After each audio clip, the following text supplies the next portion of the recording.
Result ಏನಾಯ್ತು ನಿಂದು?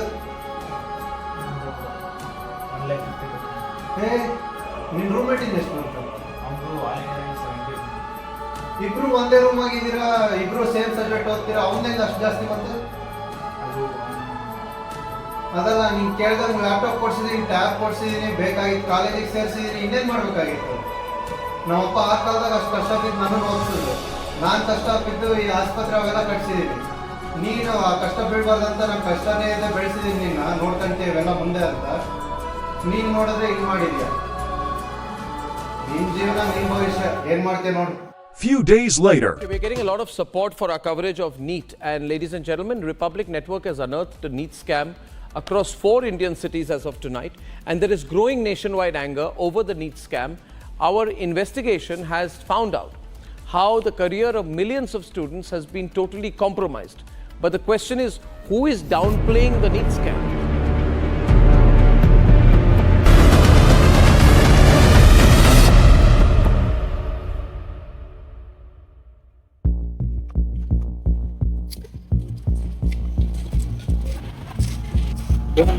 All India rank 70 ತೆಗ್ದಿ ಅಂತಲ್ವ? ಎಲ್ಲ ಹಣೆ ಬರ ಈಗ ನಮ್ಮ 1,50,000 ಬಂದಿದೆ. ಅದೇ ಓದ್ಬೇಕಾದ್ರೆ ನೆಟ್ಗೆ ಓದಿದ್ರೆ ನಿಂದು ಚೆನ್ನಾಗೇನೆ ಬರ್ತಿತ್ತು. ಇದು ಏನ್ ಮಾಡ್ಬೇಕಂತ ಗೊತ್ತಾಗ್ತಿಲ್ಲ. ಏನಿಲ್ಲ, ಇನ್ನೊಂದ್ಸಲಿ ಓದ್ ಬರ್ಬೋದು ನೀನ್, ಆಯ್ತಾ? ಹೋಗಿರ್ತೀನಿ ನಾನು.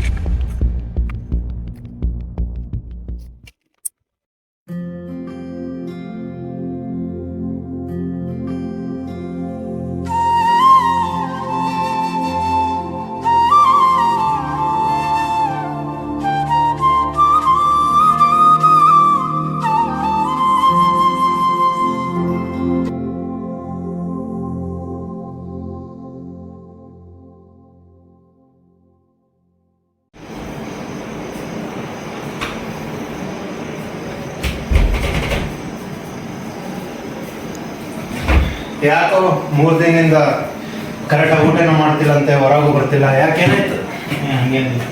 ನೀಟ್ ಎಕ್ಸಾಮು ಸ್ಕ್ಯಾಮ್ ಬಗ್ಗೆ ಮಾತಾಡ್ತಿದ್ರಲ್ಲ, ಅದ್ರ ಬಗ್ಗೆ ಯೋಚನೆ ಮಾಡ್ತಿದ್ಯಾ? ಇಲ್ಲ, ಆ ಥರ ಏನು ಪ್ರಾಬ್ಲಮ್. ಇವಾಗ ಜಾಸ್ತಿ ಯೋಚನೆ ಮಾಡಿದ್ರೆ ಏನೂ ಆಗೋದಿಲ್ಲ. ನೀವು ಓದ್ತೀಯ ಅಂದರೆ ಹೇಳಿ ಇನ್ನೊಂದು ವರ್ಷ ಕೂರಿಸ್ತೀವಿ. ನೀವು ಫ್ರೆಷರ್ ಆಗೋದು, ಲಾಂಗ್ ಟರ್ಮ್ ಆಗೋದು ಬೇಡ. ಓದಿ ಒಳ್ಳೆ ಡಾಕ್ಟರ್ ಕೂರ್ತೀಯಾ? ಓದ್ತೀಯಾ? ಗಾಯಗೊಂಡಿರೋ ಸಿಂಹದ ಉಸಿರು ಗರ್ಜನೆಗಿಂತ ಭಯಂಕರವಾಗಿರುತ್ತೆ. ಅಲೆಗಳು ಕಾತರಿಸುವೆ, ಭೂಮಿ ಅಪ್ಪಳಿಸುವೆ.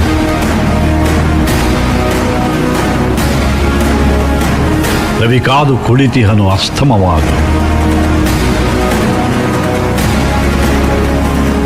ಗುಡುಗು ಸಿಡಿಲುಗಳ ದಿಬ್ಬಣ ಕಾಲ್ ಕೆರೆದು ನಿಂತಿದೆ ತನ್ನದೇ ಬರಹಕ್ಕೆ.